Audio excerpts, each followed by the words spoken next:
Perfect. Look at that. Fancy. Starting off, just blowing it. Just starting off already on the back foot. I'm getting festive here. I'm broadcasting live from the North Pole today. And I'm pretty excited. I've got a great guest on today, Dr. Scott Colwyn, joining me here at the maybe not at the North Pole. He's too busy with new babies to leave the nest right now. Hey. Oh man, yeah. Parenthood is it's a trip. It's a new. Everybody tells you it'll be hard, but you can never really fully appreciate that till you're in it. Yeah. I when we had our first, somebody like in the first 100 days, like Marc, it's the 100 days of hell. You know, you're Yep. into it. Sleep, it's an adjustment for everybody, right? Somebody referred to it as the 100 days of darkness. So hell, darkness, chaos, whatever you want to. It all stems from the same evil. Yes, exactly. No, it's awesome, and congratulations. That's great, and baby and mom are healthy and happy, and yeah. And you're They're all doing tired. well. I can tell. Hey, you're the burn the candle from even the middle, both ends, the middle. Somebody sent me a meme the other day when it was like, I wish the bags under my eyes were Gucci. And I was like, I guess I could kind of relate to that. I relate to that, yeah. Awesome. You have a ton of things going on. We're going to get into that. But how's the practice going? I know with everything going on, new babies and all these, like you've got a lot of irons in the fire. Like how's owning a dental practice these days and the challenges involved with that?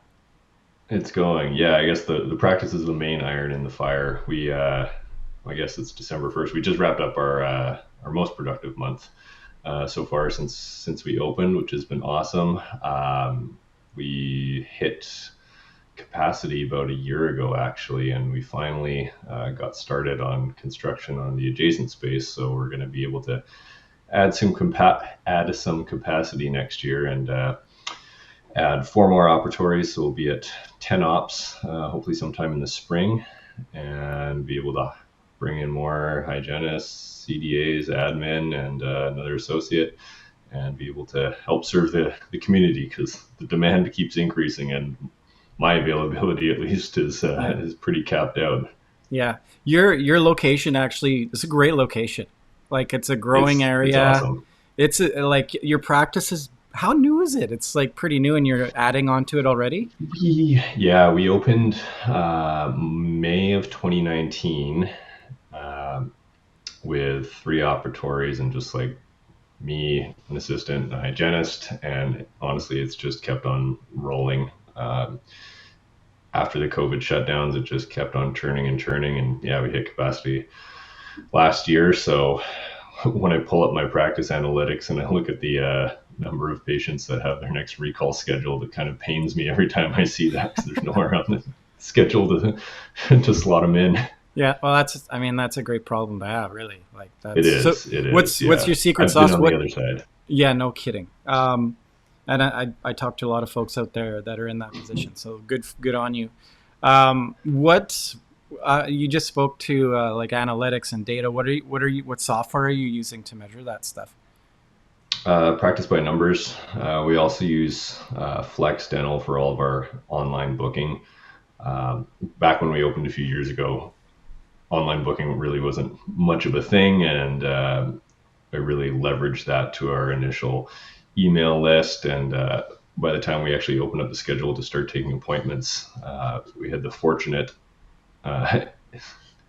circumstance of our website crashing. Oh, wow. Because too many people were trying to access it and book all at What? once. Are you serious? That's Yeah, awesome. yeah. I still got the screenshot of that. Yeah. So that was a fun little hiccup.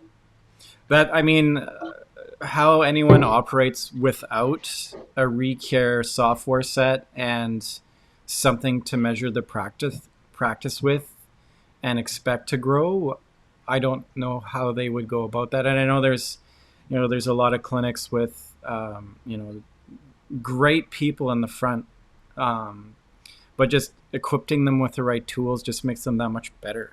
Would you agree with Yeah. that? Yeah. Oh, 100%. With those analytics, they're all lead indicators where, like traditionally with dental, you had your P&L statements from your accountant, and they're already like 6 weeks behind by the time you get them. And that's all lag indicators, like driving to your new destination, only looking in the rear view mirror kind of thing. You can't really tell where you're going without the analytics info. Yeah. Yeah. I'm a broken record with this phrase, but like you really, you can't manage what you don't measure. I always say, Yeah. you know, Measure what matters. yeah, absolutely. And, you know, that comes to your marketing ROI, so many things, so many things. Yeah, yeah, yeah. So other than the practice, what else, what other irons are in the fire right now for you? Well, I mean, there's the practice, and then there's the whole expansion of the practice, which is Yeah. another project on the side to manage and coordinate and pick out equipment and all that fun stuff. Speaking of which, the next thing on the list, snowball seminars, is another kind of side thing that myself and my partner Tan have going on. It's basically a 2 day seminar that we're running in April, and we talk about all aspects of startup clinics. He's done a few out in Calgary, and I've been in a big group in Calgary that had done probably about 13 to 15 startups. So I was kind of immersed in that, not to mention my one here in Vancouver. So this is going to be the third session that we're running. And then the other thing that we launched, when was that? Back in October, was a buying group for dentists, Right. basically a group purchasing organization called Kakebo Dental Network. And basically, what that is a network of clinics that we basically use our, yeah, there you go, there's a website. We use our size to negotiate pricing and discounts and various value adds from a variety of vendors. And basically, I'm just adding on vendors and trying to add on as many vendors as we can to basically help the general everyman dentist experience a little bit more cost savings that's typically only available to bigger group practices or DSOs. And basically, like, I don't think independent dentistry is dead by any means, and just trying Hmm. to basically give those dentists a little bit of a leg up in the rising cost of business that we find ourselves in. Yeah, no doubt. And there's, yeah, we all know that the big like buying power is a thing, right? So, where Yeah. whereabouts is where's the group at this point? Are you, is it launched? Yes. Yeah. Yeah, we launched. We've got 30 something clinics onboarded right now. Um, my whole philosophy on it was actually this kind of stemmed from the clinic expansion. A year ago, we hit capacity, and I've been paying rent and all the carrying costs on an extra 1,300 square feet for, I think, well, today's the December 1st, so this will be my 13th month of paying rent on an unutilized space right now. Yeah. So, in order to try and offset some of those carrying costs, I mean, can't really easily renegotiate your lease with your landlord. Um, Good luck trying to negotiate a pay decrease for your hygienist. Yeah. So I just kept on looking down the list on my P&Ls to see where we could try and extract some cost savings, and supplies is typically one of them. And through some of these vendors, and as well as tightening up some of the ordering protocols, that's where I was able to get some of the supply costs. There's a few months that we're down under, we're like 4 to 5%, and that really helps free things up. Whether it be putting that saved money to hiring a new staff member, or a marketing campaign, or just trying to offset your rent payment on the additional space. So that's kind of the initial struggle that led me down the path to getting this buying group off the ground. Awesome. No, that's awesome. And I, we're seeing more of these types of groups popping up. There's one in Edmonton. I don't know where Mm-hmm. it's at. I think it's maybe even called the Edmonton Buying Group, Dental Buying Group. But so how do you perceive like running this successfully? Who's helping you run this? With so many things going on, your own practice. What's your plan for that, for just running this group? Well, right now it's pretty much me. Yeah, My wife was helping out a little bit earlier, but then the baby arrived, so yeah, yeah. the priorities got shifted a little bit. So yeah, right now it's me. Um, Trying to basically get our roots down in BC. I find BC is kind of the last place for any dental tech or any new innovations like that. It usually comes up across the border into Ontario or Quebec first, and then slowly trickles westward. So, uh, yeah, trying to get the roots down in BC first, and then maybe start expanding over into Alberta or Saskatchewan as well. So it's a slow expansion. As you had mentioned and as I had mentioned, there's a lot of irons in the fire right now. But Mm-hmm. uh, yeah, basically, I'm always chatting with vendors and trying to see what kind of value adds we can add for our members. Mm-hmm. Oh, it's great. We're a member too, so thanks for the invite. It's cool to be a part of something like that. And with these DSOs, these big group, the 123s and the dental corps, Mm-hmm. they have. I could see the draw. I can see Mm-hmm. the draw to selling to them. You don't have to deal with marketing and staffing and the whole ball of wax. It's you know not everybody's looking at dashboards like you. It's on top of delivering good dentistry and patient care, it's you guys have your work cut out for you. So man, oh man, yeah, it's great being in a position to help folks like you. So Yeah, for sure. And one thing that I found, again, when I mentioned things kind of trickle up over the border from the States in terms of the dental industry, the same thing goes for these group purchasing organizations. There's tons of them all across the US, whether they're regional or national. Some of them, I was chatting with one of them a few months ago, and they've got 4,000 member dentists oh in wow, their group. I was yeah, like, that's more dentists than there are in BC. yeah, I think there's like Yeah. 2,700 dentists in BC. Yeah, yeah. Yeah. So, I mean, it's crazy the amount of innovation that happens south of the border before it works its way up into Canada. Well, even I had Michelle from Dent Supply Sorona on um, back the last episode, and even when it comes to material and like Health Canada approval, we sort of get we see what's coming down there. I guess that kind of goes for a lot of different industries, right?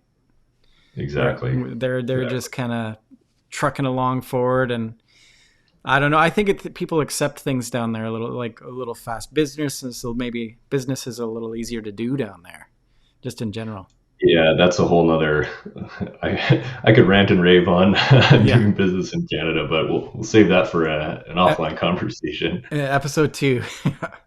um, Yeah. so what when you came up with this group concept, what sort of vendors were you looking to bring on board?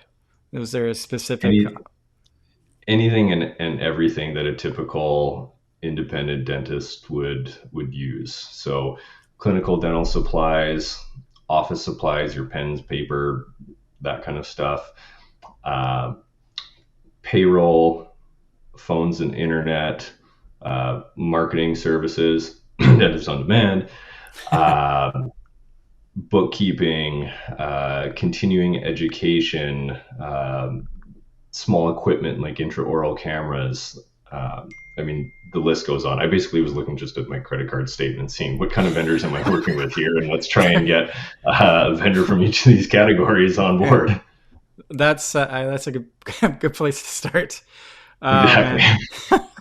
And what's the interactions been like so far with the vendors and the group? Has it been? Oh, I see Frontier on here too. They're great. Yeah, we've Um, had a really good response from both vendors and our members so far. I've got I've got a pile of emails and messages that I've got to get around to put my to put up for testimonials so far. But yeah. again, another project. Who else do I have on there? Oh yeah, financial services, IT, and then obviously Snowball Seminars, a plug for my own other Hmm. uh, business as well. Let's talk about this. Oh, there we go. What's what's the premise of this business, that this snowball seminars? What's this all about? So rewind back to when I was in Calgary. I was in a group practice, and we went from 5 to 15 clinics in maybe a 3 year time span. It was crazy. Yeah. And Alberta having a higher fee guide, I feel it's a little bit more cutting edge when it comes to dental compared to here on the West Coast. Anyways, I was able to see, like, my eyes were opened as to what's possible, what to look for in locations. Actually, so I was with Trek Dental. I think you may Yep. know Yep. Jan. Yep. Yeah, Yep. Jan. yeah. Yeah. So I credit Jan for a lot of my learning. Yeah. He's a really good mentor. Well, it seems like And so he's anyway, really got it figured out. Like really, yeah, like in terms of community and team culture, the whole, like from top to bottom. It seems like he's got it. yeah. And so coming back to BC, and then, well, actually, let me rewind again. In Calgary, one of the startup locations that I had done, Trek was great. They let me keep working as an associate while also doing one of the startups that was in an inner city location that had a higher amount of competition, a bit slower growth in the surrounding area, and that clinic was fairly slow to get off the ground. Um, and anyways, when I came back to BC, I wanted to see how to basically accelerate that that timeline of getting into the black, plenty of new patients, et cetera, et cetera. And just chatting more so with my dad. He's an industrial project manager, just on ways to be able to save money, things to look for. Uh, Basically, River District kind of blew everything out of the water in terms of what my expectations were in terms of clinic growth. And shortly after COVID had happened, myself and Tan, who's a UBC fellow UBC grad, we decided to put our brains together and put together a little seminar series that is beneficial for Canadian dentists. We talk about anything and everything related to startups, whether it's, should I even do a startup? Does it fit with my current life circumstances and goals? Location, demographics, floor plans, how to analyze the space, work with a designer. We bring in a designer that's done a bunch of dental clinics to help walk us through what to look for, how to make an efficient plan.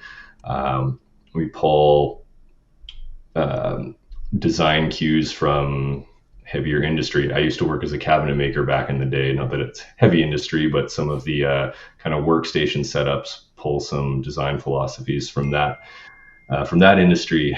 We talk about legal finance. We bring in lawyers. We bring in real estate investors that are big into the healthcare realm. Uh, Chat a little bit about marketing, ways to save on equipment, because when people are going through these startup phases, it's really easy just to hand everything off to a big dealer. Um, and don't get me wrong, dealers are great, but there's always going to be their financial incentive to sell equipment, cabinetry, et cetera, that may not be the best thing that a startup dentist needs at the time. Because when you're going through a slow startup, and like I said, I've seen both of them, you need cash. Yeah. And if that's Yeah. up in stuff that is not producing, Well, then it can be especially really easy. when you're sitting on student debts and everything as well. Yeah. Exactly, exactly. So we basically wanted to put together a seminar to help walk people through how to make fiscally responsible decisions when it comes to doing a startup, and kind of help them get off on the right foot. Because yeah, we've seen both ends of the spectrum, and one end is way better, to way less stomach lining lost. Yeah, no doubt. compared And to I rental mean, time. I don't. I've got a lot of friends in the distributor. Like they're great people, and it's there is financial incentive for them to sell that equipment and build those practices. So um, you know, it's great to have the control through that process, right? Exactly. And I mean, whether it's dental startups or investments or parenting or whatnot, it's a lot more prudent to take advice from people that have walked the walk Sure. before Yeah. and had to go through all of the pros and cons or hardships that are involved from being in the owner dentist shoes. Yeah, and you're not selling any of the equipment. You're just selling the training and the know-how, and that's Selling the information. yeah, I don't make any money yeah, off the equipment that they buy or yeah. Brought to you by space ADAC, that they right? lease or anything like Yeah, that. yeah, But I mean, yeah. if they want to sign up for Kakavo Dental Network, that's another story. There you go. Hey, oh, I see what's going on. Like you're vertically integrating everything together. It's There brilliant. you go. Yeah. No, this is it's great. You're doing a lot of things. This is amazing. And so what this whole entrepreneurial brain mindset? Where did this all start for you? That's a great question. Well, probably my dad. I'll put it that way. He was a manager for a big. Well, I shouldn't say big. He was a manager for a hydroelectric power company, and then I think when I was like 14 or 15, uh, that company got sold, and he decided to forge out on his own. Took out a small loan and purchased a work truck and basically built up a book of business into what's become a pretty successful company. And just having a kind of backseat view of the entrepreneur journey was always something that kind of piqued my interest. And the funny thing is, through high school and even undergrad and dental school, I had very little interest in the business side of things. And it wasn't until you're actually an owner and then like Yeah. your name is on the hook for these loans that I was like, I should probably learn some business stuff from my dad. Yeah. And yeah, so between him and then, like I said, being in that entrepreneurial startup atmosphere with Trek Dental in Calgary, Hmm. uh, I guess those are kind of the two big uh, flashpoints that started all of this off. Are you still in pretty close contact with Jen? You guys chat all I the chat with time? them every now and then, and I Yeah. don't know if you know Wally from their group Yep. as well, but uh, yeah, I definitely still chat with them on Yeah. a Like regular basis. I could just see Jan. Like you call him up, you have a problem with anything, he'd be the guy to like kind of stop and help you out. It's the kind of guy Yeah, who crosses me out. Yeah. That's a pretty good mentor too. You know. yeah, Yeah. and then I guess my brother moved down to San Francisco 3 or 4 years ago, and he's been heavily involved in all the Silicon Valley tech startup stuff, and it's really interesting chatting business with people that work in other industries because when you compare it to dental, we're pretty small beans Oh yeah. compared to a lot of these companies that are either in Silicon Valley or industrial energy. Like you want to talk bigger risks, bigger numbers. Those are a couple main industries to get involved with. So yeah, they've always got an interesting perspective on the things that I bring up to chat with them about. Yeah, and I think it's cool to talk about how it works in different industries too. I think if you got the blinders on, I think it opens up your perspective to things if you see different angles to how it all plays out, how the numbers work, and um, it's hard to we get so lost in our own track, right? We got the Um, tunnel vision loops on and forget yeah, what's going on yeah, in the, yeah. in the rest of the world. Yeah, yeah. What? Okay, so I'm a dentist, or I'm going through school right now. Where do I even begin? Like, I'm getting out of school. I'm, looking at all these groups. I'm looking at it, maybe associating somewhere. Where do I even begin? Loaded question. It really depends on what you want down the road. I mean, dentistry is a really great profession in that there's so many different avenues that one can choose to follow. So I mean, for a new grad, I think having exposure to as many of those different paths right off the bat would be beneficial, because the earlier you learn things about factors that may inform your future career decisions, the better, because you can't get that time back. Yeah. And you start going down the wrong path and don't realize that there's a better one that's better suited for what you want, then it's hard to backtrack up the road and then take the turn off down that other path. So, I mean, exposing yourself to as many like study clubs, shadowing, trying to get into CE courses that may offer like student discounts.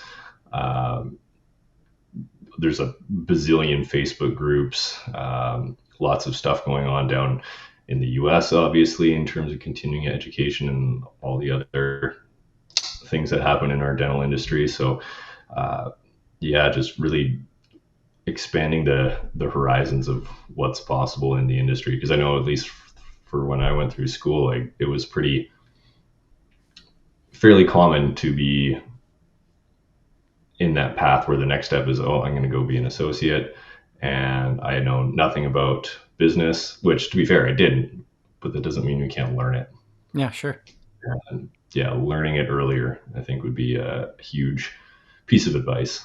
Well, I mean, in this day and age, the amount of information that's available, we're lucky, I think. Oh, it's insane. Right? Like, We're so thinking back, lucky. like 2023, this was my 10-year anniversary. And I'm thinking back when I finished dental school, like Instagram wasn't really a thing at all. Hmm. We weren't doing Zoom calls. There wasn't really anything streaming. And then now, I mean, you can go online, look at Instagram, and just get daily feeds of, oh, this is how my crown preps could look. I Yeah. should up my game. Or, I mean, pull up any of the interviews that you've had on the Dentist on Demand Instagram page and just start listening for free on your commute. Yeah. It's insane the amount of information at our fingertips, and I think it's also insane to not take advantage of it. Yeah. And then watch a YouTube clip on how to do the backsplash for your kitchen, right? Yeah, exactly. Plans for Christmas? You guys just gonna hang out and We just are exist? hunkering down. Yeah. Maybe we might get some snow up here, which would be great. And I am, yeah, just going to be trying to catch up on lost sleep, and then probably get a few more calls in with some vendors Nice. during the break, and yeah, relax. Awesome. It's been a heck of a year, so Yeah, I would say. recharge for next year. Yeah. What's first up for 2024? What's the first quarter? What's the goal? Ooh, What's the plans? what do we have going on? There's a whole bunch of stuff. I've got a Sure Smile event in January. I've got a Europe vacation, PDC speaking on the Saturday, the snowball course. I guess we're getting into the second quarter of the year, but there's a lot going on. Yeah, that snowballs on April 20th, 21st. April 20th, 21st. Yeah, exactly. Where That's just go to the website and get information. Is that sort of the best method? Yeah, snowballseminars.com. For any of your listeners, if they can input the code DOD10, they'll get 10% off Nice. their tuition fee for that. So little gift there. A little early Christmas present.